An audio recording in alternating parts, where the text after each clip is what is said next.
Only just for a Chinese family, but many U.S. asylum seekers. Guang Heng was released last Tuesday, 1 week after a New York judge granted him asylum. Following more than 5 months in immigration detention, he's a whistleblower who documented evidence of Beijing's human rights abuses against Uyghurs in the Xinjiang region.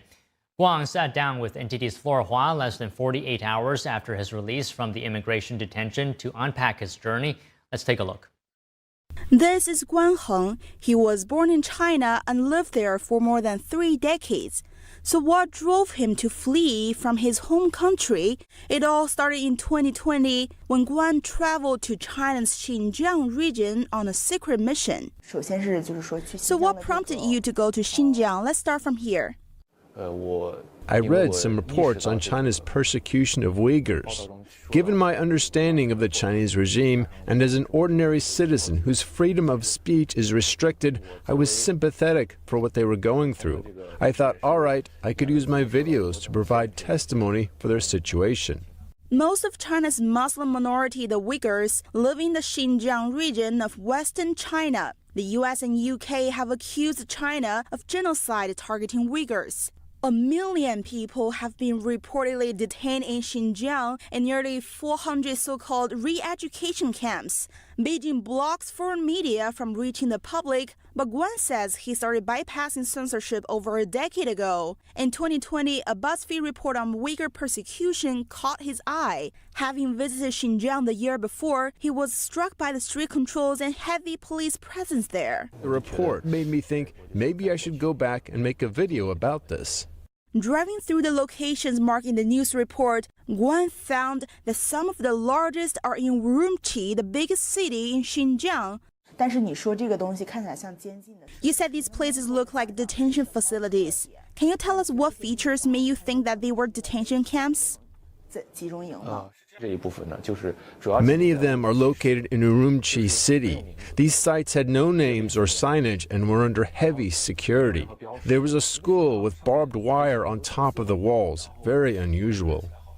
What's more, some of the facilities Guan saw in person aren't even documented on Chinese maps. From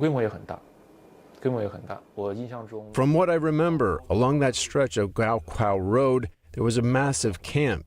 You can't find it on maps at all, but from the outside, it looks like any other prison. Guan recorded extensive footage and safely returned to his hometown in central China. The idea of publishing it, however, carried serious risks. At the time, I understood very clearly that if I published the video while I was still in China, I would definitely be arrested. That wouldn't just put my personal safety at risk, it would also erase everything I had filmed. And especially this film, no one would ever be able to see it. That was an outcome I simply couldn't accept. So he decided to leave China.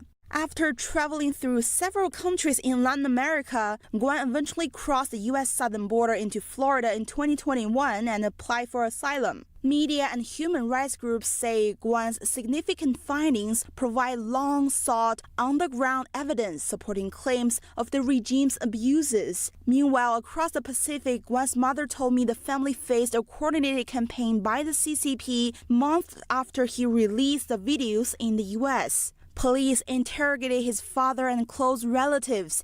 At the same time, officers raided Guan's apartment and confiscated his computer. She says the CCP is closely watching Guan's trial. On the 17th, I received a text message from Guan's father saying that the police had summoned him again. A national security officer took him to their office and asked him some questions, saying, "We know everything about your son in the United States. He's now going to be sent to a third country. We will eliminate Guan's household registration." Another twist for Guan came last year when ICE agents arrested him over illegal entry. He was initially in the process of deportation to Uganda, but his case quickly garnered attention. The House Select China Committee sent a letter to the Department of Homeland Security urging for Guan's release.